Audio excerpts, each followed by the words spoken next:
가끔씩 성도님들 가운데는 이러한 질문을 하시는 분들이 있습니다. 왜 하나님께서 선악과를 만드셨습니까? 하나님께서 선악과를 만들지 아니하셨다라고 한다면 우리에게 유혹도 없었을 것이고 우리가 타락도 하지 않았지 않겠습니까? 라는 그러한 질문입니다. 참 쉽지 않은 질문이고요. 또 이러한 질문에 대해서 어떤 신학자도 어떤 사람도 이렇게 간략 명확하게 대답할 수 있는 사람은 아직까지는 아무도 없습니다. 왜 하나님께서는 우리에게 죄를 허락하셨겠습니까? 하나님께서 우리를 처음 만드실 때에 죄 지을 수 없게끔 이렇게 만드셨으면 더 좋지 않았을까? 이런 생각을 해봅니다. 그러면 우리가 죄 지지 않고 늘 행복하고 또 기쁘게 살아가지 아니할까? 그런 생각을 하게 되지만은 어쨌든 우리의 삶 가운데는 죄가 있고 또 우리의 삶 가운데는 그 죄로 인한 고통이 우리의 삶에 있습니다. 우리나라를 보더라도 이 죄로 인한 고통이 있지요. 남과 북이 얼마나 긴장 관계 가운데 있습니까? 북한에서는 막 핵으로 선제 타격하겠다라고 하죠. 예전에 듣지 못한 말을 많이 듣고 있어요. 그러니까 이제 또 우리나라 정부에서는 또 가만히 있지 못해서 김정은 정권을 이 지구상에서 없애버리겠다 뭐 이러한 표현도 하고요. 상당히 막 이 긴장 관계 가운데 있습니다. 요즘에 이 북한 사람들에게는 이러한 명령이 내려졌다지 않습니까? 이 3일치 비상식량을 다 준비하라고 말이죠. 그럼 우리 남쪽도 좀 3일치 정도의 이 비상식량을 준비해야 되지 않겠습니까? 여러분들은 어떻게 슈퍼에 가가지고 3일치 식량을 준비해 놓는지 모르겠습니다. 우리들의 그 마음 가운데 이 참 불안한 마음이 있고 앞으로 어떻게 될 것인가 여러 가지 걱정거리가 있습니다. 이런 모든 것들이 다 우리의 삶 가운데 있는 죄 때문이고 이 죄로 인한 고통인 것입니다. 국가적으로 보지 않는다 할지라도 우리의 삶에는 각자가 남이 알지 못하는 이 고통이 있고 또한 괴로움이 있습니다. 경제적인 문제로 또한 사람과의 불편한 관계로 또 건강상의 이유로 우리 삶에는 여러 가지 고통이 있습니다. 하나님께서 우리 삶 가운데 이 모든 것들을 다 허락하신 이유가 무엇이겠습니까? 그것에 대해서 한마디로 대답한다라고 한다면 하나님께서는 우리에게 회개의 길을 주시기 위한 것이다 라고 이렇게 답해 드릴 수가 있겠습니다. 오늘 성경 말씀에는 아버지와 두 아들의 이야기가 나오고 있습니다. 이 두 아들 가운데 이 둘째 아들이 아버지의 곁을 떠나겠다라고 합니다. 이 아버지의 곁을 떠나게 되면 분명히 이 둘째 아들은 실패할 것이고 아버지의 곁을 떠나게 되면 분명히 이 둘째 아들은 모든 것을 다 잃어버리게 될 것입니다. 그럼에도 불구하고 이 둘째 아들은 기어코 아버지의 곁을 떠나겠다라고 고집을 부리게 됩니다. 이 둘째 아들의 결정이 잘못됐다라고 하는 것을 아버지는 너무나도 잘 알고 있습니다. 그렇다라고 한다면 내가 아버지라고 한다면 그 둘째 아들 다리를 부러뜨리든지 간에 아니면은 광에다가 아예 그냥 집어넣어 가지고 열쇠로 딱 잠가버리든지 간에 그렇게 해서 못 나가게 할 것 같은데 이 아버지는 이 둘째 아들이 집을 나가겠다라고 하고 아버지 곁을 떠나겠다라고 하는 것들을 다 허락하게 됩니다. 왜 아버지는 이 둘째 아들의 앞날이 뻔히 보이는데 말이죠. 이 둘째 아들이 아버지의 곁을 떠나면 그 앞날이 뻔히 실패하는 것이고 그 앞날이 뻔히 모든 것을 다 잃어버릴 수밖에 없는 결과임에도 불구하고 아버지는 이 둘째 아들이 떠나가는 것을 허락하게 됩니다. 그 이유가 무엇일까요? 그것은 떠났을 때의 그 아들의 모습과 돌아올 때의 그 아들의 모습이 너무 달라졌다라고 하는 것입니다. 우리는 바로 여기에서 해답을 찾을 수가 있는 것입니다. 떠날 때에는 이 아들은 어떠한 마음을 가졌냐 하면은 나는 아버지가 필요 없어. 나는 아버지가 없이도 나는 얼마든지 세상에 나가서 성공하고 나는 얼마든지 세상에 나가서 잘 살 수 있어. 그렇게 자기 스스로 자신만만했던 아들이 있는데 이제 돌아올 때의 그 아들의 모습이라고 하는 것은 너무나도 겸손한 아들의 모습이고 나에게 아버지가 있다라고 하는 사실이 너무 고맙습니다. 나에게 아버지가 없었다라고 한다면 내 인생이 어떻게 됐을까? 나에게 아버지가 있다라고 하는 것이 너무 고맙습니다라고 하는 그러한 마음으로 이 아버지 곁으로 돌아오게 됩니다. 아버지의 곁을 떠날 때의 아들의 모습과 돌아올 때의 이 아들의 모습은 너무나도 이렇게 달라진 것을 보게 됩니다. 이것이 바로 회개의 길로 나가게 된 아들의 변화의 모습입니다.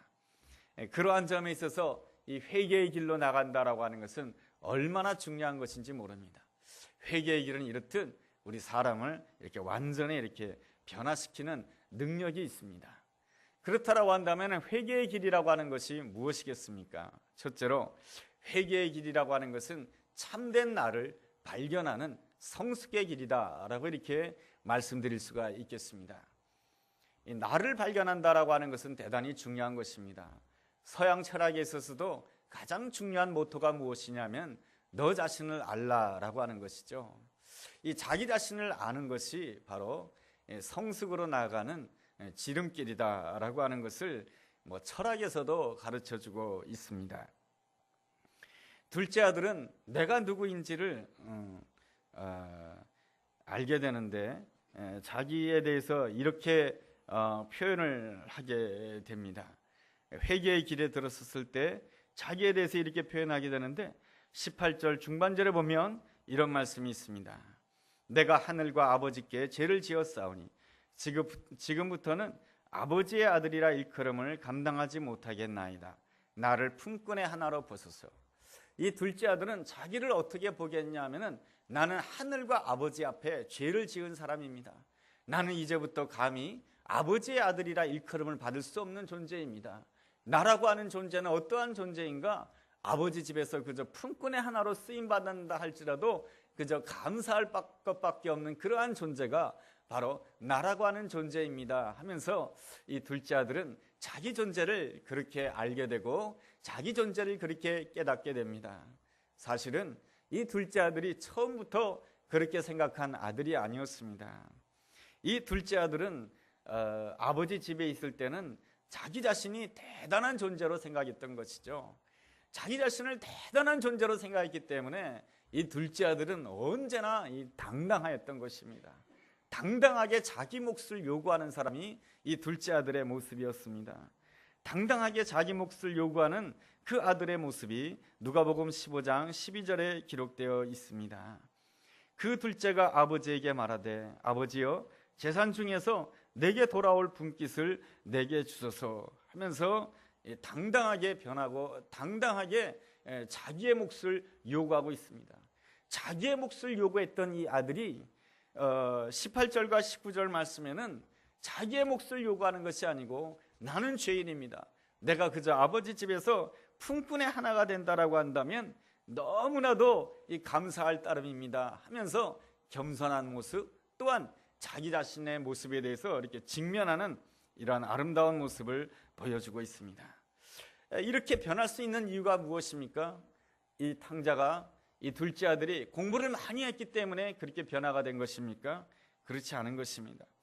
회개의 길을 통해서 그러한 것을 배우게 된 것입니다. 모든 것을 잃어버리고 또한 모든 것을 실패한 다음에 회개의 길로 들어서게 되면서 이렇게 변화된 모습을 가지게 되는 것입니다. 하나님께서는 종종 나 자신이 누구인지를 알도록 하기 위해서 하나님께서는 때로는 나에게 이 어려움도 허락하시고 또 문제도 허락하시는 그런 하나님이십니다. 다윗의 경우를 본다라고 한다면 이 다윗은 참 이스라엘 백성들 가운데 영웅적인 사람이었습니다. 용맹무쌍한 사람이고 아주 능력이 대단한 사람이었습니다. 그리고 또 모든 사람들에게 존경을 받을 뿐만 아니라 하나님을 위해서 내가 성전을 짓겠습니다라고 다짐했던 그 놀라운 사람이 바로 다윗이었던 것입니다. 그런데 다윗은 어느 날 하나님 앞에서 이렇게 고백을 하게 됩니다. 시편 51편 5절 말씀 보면 이런 말씀이 있습니다. 내가 죄악 중에 출생하였으며 어머니가 죄 중에 나를 잉태하였나이다. 다윗이 시편 51편에서 회개의 눈물을 흘리게 됩니다. 나는 태어날 때부터 죄인입니다. 나는 죄 지을 기회가 없어서 그렇지, 나는 죄 지을 기회만 있다라고 한다면 죄 지을 수밖에 없는 그러한 존재가 나입니다. 나는 어머니에게서 태어나는 그 순간부터 나는 죄인입니다. 이렇게 고백을 하게 됩니다. 이러한 과정을 통해서 다윗은 자기 자신을 정직하게 보는 사람이 됩니다. 사실 다윗은 고난을 많이 당했던 사람입니다. 누구로 인해서 고난을 많이 당했습니까? 사울 왕으로 인해서 고난을 많이 당했던 사람입니다. 사울 왕으로 인해서 고난을 당할 때에 다윗은 광야에 쫓기면서 이러한 생각을 했을 것 같아요. 내가 누구인가? 나 때문에 골리앗을 이기지 않았는가? 내가 누구인가? 나 때문에 저 블레셋 사람들을 이스라엘 땅에서 쫓아내지 아니했는가? 그런데 저 이스라엘 왕, 저 사울 왕은 어찌하여 나를 미워하고 나를 광야에 쫓아내고 나를 죽이려고 하는가? 하나님은 어쩌자고 저런 사람을 이스라엘의 왕으로 삼았단 말인가? 하나님께서는 어쩌자고 저 미친 왕을 하나님께서는 왕으로 삼으셨을까? 그러한 생각을 하면서 아마 이 다윗은 이 쫓기는 생활 속에서 마음의 불평도 많았을 것이고 어려움도 많았을 것입니다.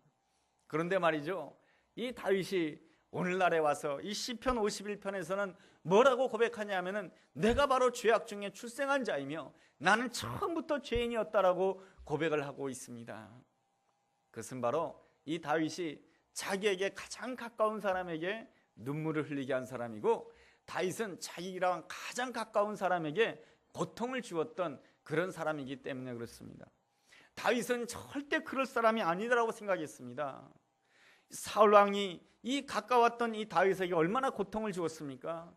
그 사울 왕을 보면서 자기는 절대로 저 사울 왕과 같은 사람이 아닐 거라고 생각했지만은 이 다윗이야말로 자기에게 가장 가까운 사람에게 피눈물을 흘리게 했던 사람이 바로 다윗인 것이죠. 다윗이 누구에게 고통의 눈물을 주었습니까? 바로 자기를 위해서 충성스럽게 수고하는 우리야 장군에게 피눈물을 흘리게 만든 사람입니다. 그 우리야 장군에게는 한 아내가 있었습니다. 밧세바라고 하는 아내. 다윗은 말이죠, 아내가 얼마나 많은지 몰라요. 그럼에도 불구하고 이 다윗은 밧세바를 빼앗게 됩니다.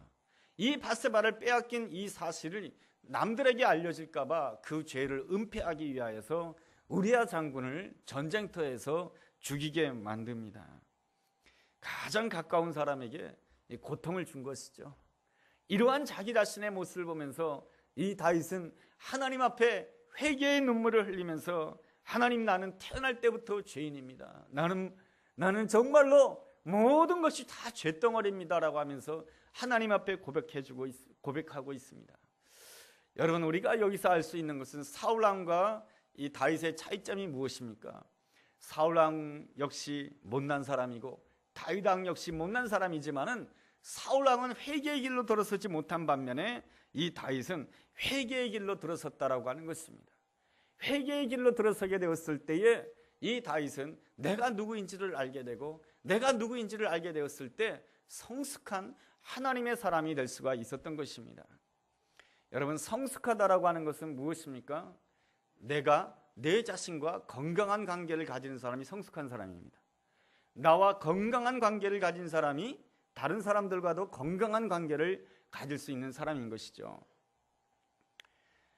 누가 자기 자신과 건강한 관계를 가질 수 있는 사람입니까? 나의 허물과 나의 그림자에 대해서 정직하게 인정하는 사람이 바로 나 자신과 이 건강한 관계를 가질 수 있는 사람입니다. 여러분, 성경의 인물들을 보게 되면은 영적인 인물로 소개되어 있는 것 같지만 그렇지가 않습니다. 하나님의 사람들의 모습을 본다라고 한다면은 가감없이 그들의 부족한 점, 못난 점도 적나라하게 다 기록되어 있는 것을 보게 됩니다. 아브라함 하면은 모든 이스라엘 백성들의 조상 아니겠습니까? 그리고 우리 모두가 인정하는 믿음의 조상 아니겠습니까? 그럼에도 불구하고 이 아브라함의 허점이 성경에 그대로 기록되어 있습니다. 아브라함의 허점이 무엇이겠습니까? 자기 아내 살겠다고 자기 아내를 누이라고 거짓말했던 사람이 바로 아브라함이고요. 하나님께서는 사라를 통해서 아들을 주시겠다라고 하는 귀한 약속을 주셨음에도 불구하고 아브라함은 하나님을 기다리지 못하고 하갈을 통해서 이스마엘을 낳음으로 인해서 그 이스마엘로 인하여서 늘 문제가 생기게 만드는 사람이 바로 누구냐 하면은 아브라함이었던 것입니다. 이 아브라함 역시 자기의 그 허물에서 정직하게 대면했던 것이죠. 그 정직하게 그 대면함을 통하여서 자기 자신 겸손할 수밖에 없었고, 겸손하게 되었을 때 자기 자신과 건강한 관계를 누릴 수가 있었던 것입니다. 자기 자신과 건강한 관계를 누리지 못하게 되면은 이러한 현상이 발생하게 됩니다. 내가 어떤 실수를 하거나 내가 어떤 잘못을 범하게 되면은 내가 어떻게 하다가 그런 실수를 범했지? 내가 그러지 말았어야 되는데 왜 내가 그런 잘못을 범했지? 이렇게 하면서 계속해서 자기를 자책하는 사람이 됩니다. 그렇지만은 성숙한 하나님의 사람은 그렇지 않아요. 하나님, 그렇습니다. 이렇게 실패할 수밖에 없는 존재가 나라고 하는 존재이고, 그때 참았어야 되는데 참지 못하고 분노해버리고 일을 저지를 수밖에 없는 존재가 바로 나입니다. 이렇게 나라고 하는 존재는 태어날 때부터, 어머니의 태에서 태어날 때부터 죄인이었고, 내가 죄 지을 기회가 없어서 그렇지 죄 지을 기회가 있으면 언제나 죄를 지을 수밖에 없는 존재이고, 그 순간에 내게 죄 지을 기회가 왔기 때문에 내가 죄를 지을 수밖에 없는 못난 죄인인 것입니다. 여러분, 이렇게 생각하는 자가 바로 자기와 이 건강한 관계를 가지는 자이고, 그렇게 자기와 건강한 관계를 가지는 자가 내 옆에 있는 사람의 실수와 내 옆에 있는 사람의 허물에 대해서 이렇게 생각하는 자가 되는 것이죠. 나도 너의 입장이라고 한다면 그럴 수도 있었겠다. 나도 너처럼 고통과 나도 너처럼 그러한 어려운 가운데 있었다라고 한다면 나도 너처럼 죄를 지었을 것이다. 이렇게 바라보는 자가 어떤 사람이냐 하면 바로 성숙한 사람이다라고 하는 것입니다. 우리가 어떻게 성숙한 사람이 될 수가 있겠습니까? 바로 우리에게는 영원하신 아버지가 있기 때문에 그런 것입니다.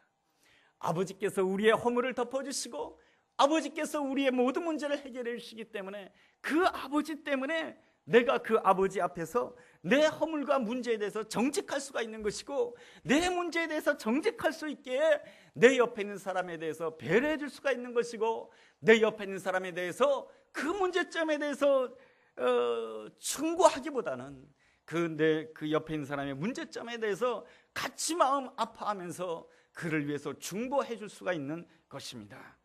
그러한 점에 있어서 둘째로 회개의 길이라고 하는 것은 아버지를 얻는 영광의 길인 것입니다. 둘째 아들에게는 아버지가 있었습니다. 그렇지만은 이 둘째 아들에게 있어서 아버지라는 어떤 존재이냐면은 늘 잔소리하는 존재예요. 이래라 저래라. 그렇지만은 아버지가 하는 말씀은 도무지 세상과 맞지 않는 말씀인 것 같아요. 아버지 말씀대로 살았다라고 하는 인생의 재미도 경험할 수가 없으며, 아버지의 말씀대로 살았다라고 하는 것은 인생 가운데 손해만 볼 것 같은 그런 생각이 듭니다. 그리고 둘째 아들은 심지어 이런 생각까지 하게 됩니다. 아버지는 왜 이렇게 오래 사시나? 아버지가 빨리 돌아가셔야 내가 아버지로부터 유산을 받을 수가 있는데 아버지는 왜 이렇게 오래 사시나? 둘째 아들에게는 아버지가 있었지만은 둘째 아들에게는 실제로 아버지가 없는 사람이었던 것입니다. 둘째 아들은 언제나 혼자 생각하였고 혼자 선택하였고 혼자 결정하였고 혼자 이루려고 했던 것입니다. 그러기에 둘째 아들은 쉽게 아버지의 곁을 떠날 수가 있었던 것입니다. 둘째 아들은 언제나 고아였던 것입니다. 아버지가 없는 고아 말이죠.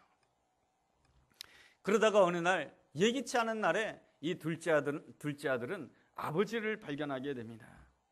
그 남의 집에서 재산을 다 잃어버리게 되고, 남의 집에서 돼지를 치면서 돼지들이 먹는 그 쥐염 열매를 먹으려고 하는데 그 쥐염 열매를 먹는 그것도 주는 사람이 없게 되었을 때에 이 둘째 아들은 이 아버지를 생각하게 됩니다. 내가 여기서 줄여서 죽게 되었구나. 아버지의 집에서는 품꾼들도 풍족하게 먹는데 내가 이렇게 이러한 어려움을 당하는 것은 내가 하늘과 아버지께 죄를 지었기 때문이구나. 내가 이제 아버지께로 돌아가야지. 그런 생각으로 이 둘째 아들이 아버지께로 돌아오는 회개의 길로 들어서게 됩니다.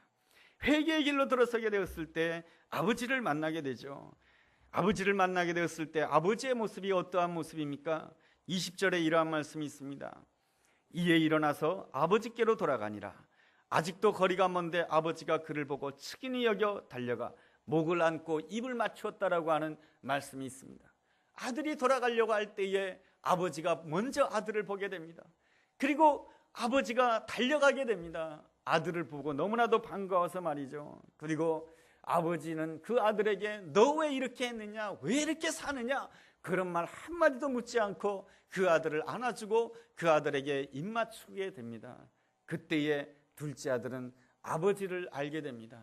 아버지가 이렇게 따뜻한 분인지를 알게 되고, 아버지가 이렇게 좋은 분인 줄 알게 되고, 이렇게 아버지가 내 인생 가운데 귀한 분이었구나라고 하는 것을 알게 됩니다. 사실은 이 둘째 아들에게는 늘 아버지가 있었던 것이죠.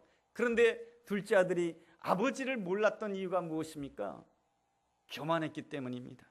그리고 나 스스로 대단하다고 생각했기 때문에 아버지가 보이지 않았던 것이고, 아버지의 따뜻함이 보이지 않았던 것이고, 아버지의 깊은 뜻이 보이지 않았던 것입니다.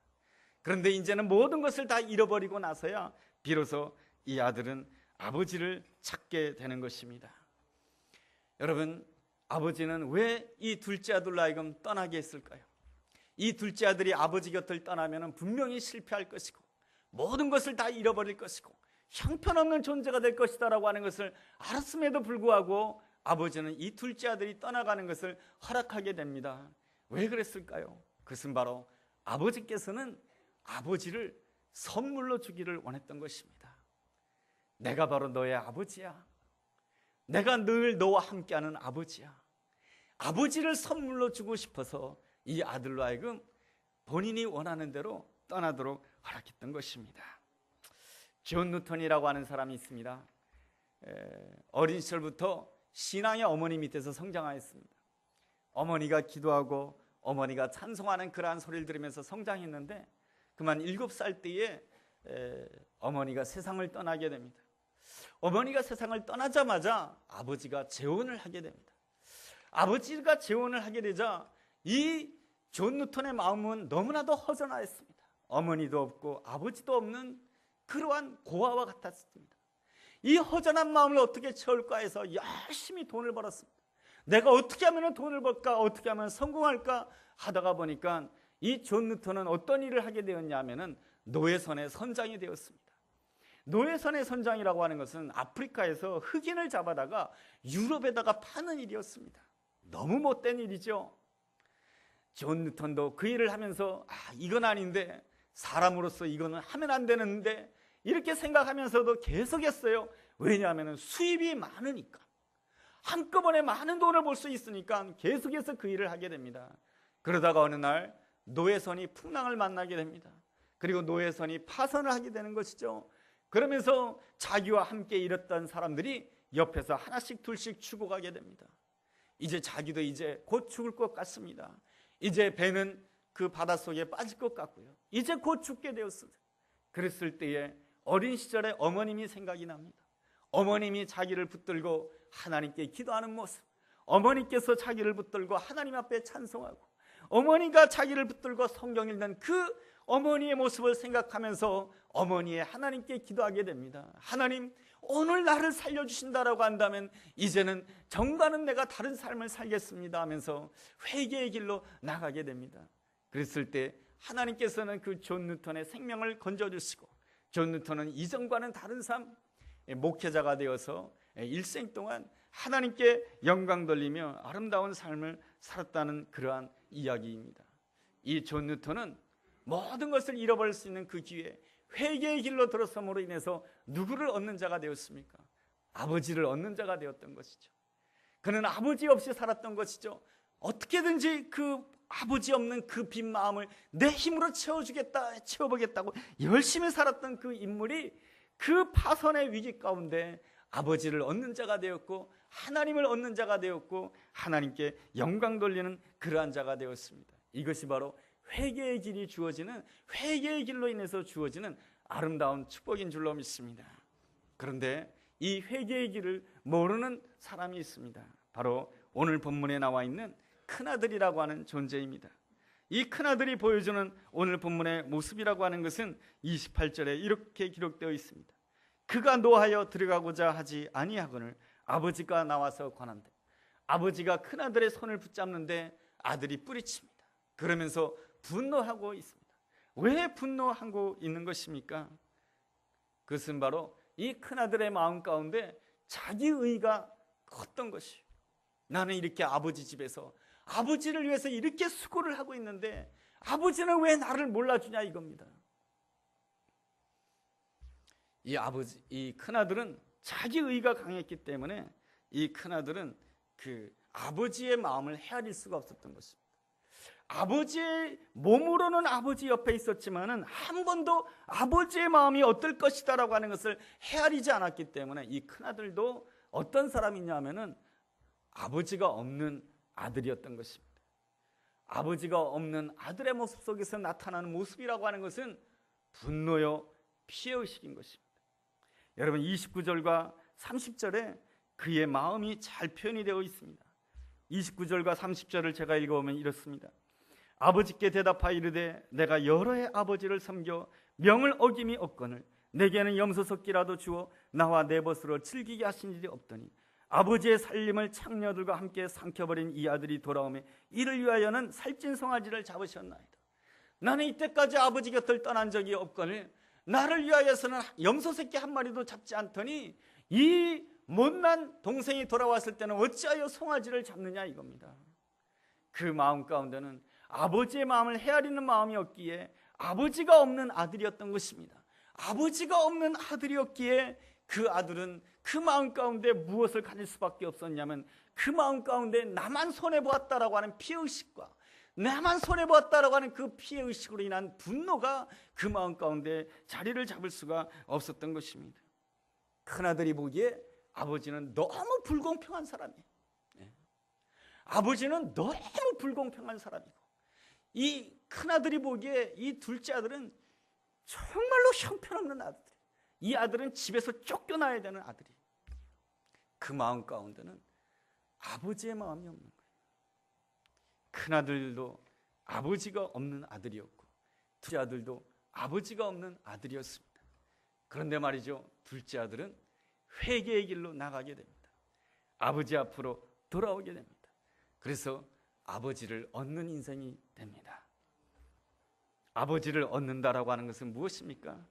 더 이상 고아처럼 살아가지 않아도 된다라고 하는 것입니다. 주님께서는 요한복음 14장 18절 말씀을 통해서 우리에게 이렇게 말씀해 주십니다. 내가 너를 고아처럼 버려두지 아니할 것이다. 내가 너를 실패한 그대로 버려두지 아니할 것이다. 내가 너를 못난 그대로 버려두지 아니할 것이다. 내가 너를 낙심한 그대로 버려두지 아니할 것이다. 끊임없이 우리에 대해서 따뜻한 마음으로 우리에게 다가오시는 분이 바로 아버지인 줄로 믿습니다. 내가 섬기는 하나님 아버지 말이죠. 그 하나님 아버지를 얻는 길은 바로 회개함으로 돌아오는 길인 것입니다. 하나님 앞에 내가 누구인지를 깨닫고 내가 누구인지를 깨닫는 그것이 바로 성숙의 길이요, 그 성숙의 길이라고 하는 것은 바로 아버지를 얻는 길입니다. 아버지를 얻음이 없이 어떻게 내가 성숙해질 수가 있겠습니까? 아버지를 얻게 되었을 때 하나님께서는 우리에게 날마다 이렇게 말씀해 주시는 것을 우리는 들을 수가 있습니다. 이사야서 41장 10절에 두려워하지 말라 내가 너와 함께함이니라. 놀라지 말라 나는 내 하나님이 됨이니라. 참으로 너를 도와주리라.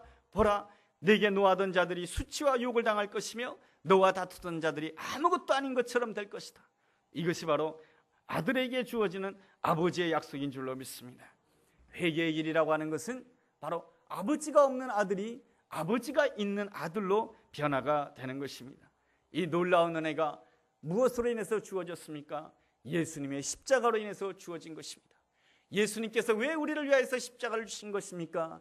그것은 바로 우리로 하여금 아버지가 있는 아들로 살아가도록 하기 위해서, 아버지가 있는 딸로 살아가도록 하기 위해서, 영원하신 아버지, 영원하신 하나님 아버지, 가장 좋으신 하나님 아버지의 아들로 딸로 살아가도록 하기 위해서 예수 그리스도께서 나를 위하여 십자가 지신 줄로 믿습니다.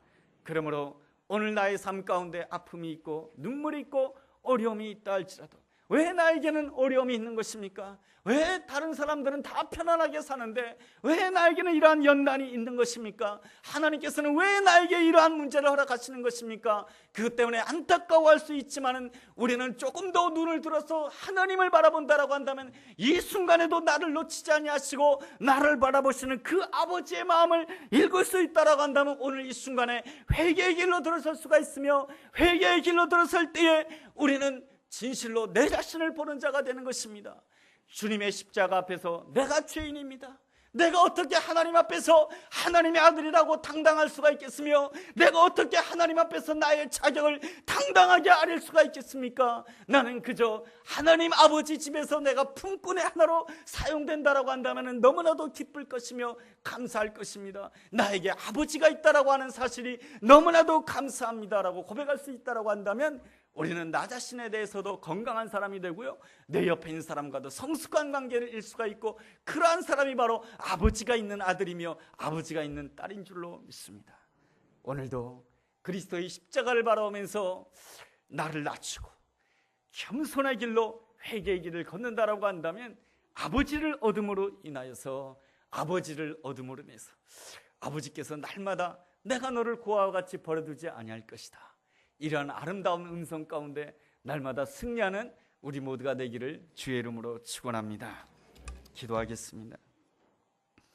하나님 아버지, 하나님께서 우리에게 연약한 것을 허락하신 것은 우리로 하여금 주님의 십자가 앞에서 우리의 참된 모습을 깨닫고 하나님의 사랑이 얼마나 큰지를 깨닫도록 하기 위함인 것임을 내가 믿습니다. 오늘 넘어지는 나의 모습에 낙심하지 않게 하여 주시고 십자가를 의지하여 회개의 길로 나아가는 저희들 되게 하여 주옵소서. 그리함으로 인하여서 고아처럼 더 이상 아버지가 없는 아들이 아니라 아버지가 있는 아들로서, 아버지가 있는 아들로서 은혜 가운데 담대하게 이 세상을 살아가는 저희들 될 수 있도록 주여 인도하여 주옵소서. 예수님의 이름으로 기도드렸습니다. 아멘.